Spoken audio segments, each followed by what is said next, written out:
Quand j'étais enfant, je passais mes étés chez ma grand-mère qui avait une ferme. Elle élevait des cochons, des poulets, et elle avait aussi quelques vaches et des moutons.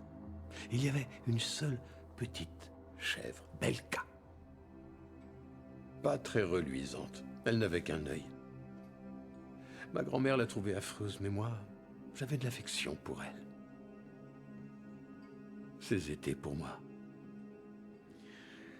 c'était le paradis.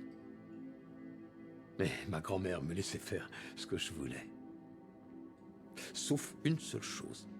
Interdiction d'entrer dans le hangar vert. Année après année, je repensais à ce hangar. C'était une obsession. J'en cauchemardais dans mon lit. Qu'est-ce qu'il pouvait y avoir à l'intérieur? Quel genre de secret pouvait y être caché? Et qui avait le droit d'y aller? À quelle heure? Et pourquoi? Sur ce, un jour, Belka a disparu. Elle avait réussi à s'échapper de l'enclos.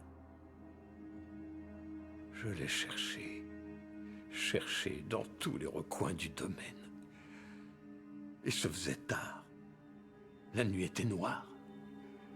Et soudain, je l'ai entendu, son petit bêlement familier, qui me parvenait depuis le hangar.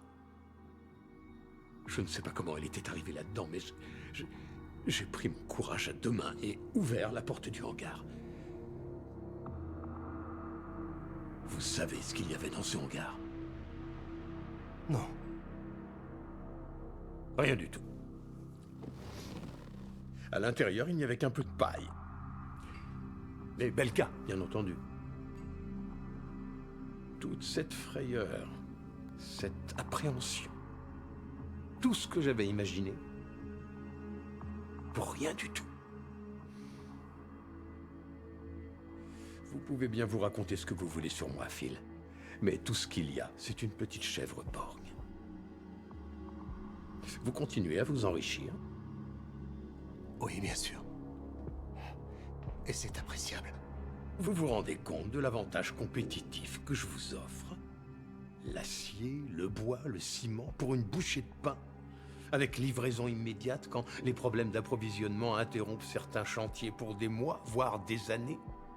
Depuis combien de temps n'avez-vous pas eu de problème avec les syndicats? Je sais tout ce que vous avez fait pour moi. Alors ne venez plus me parler des fédéraux.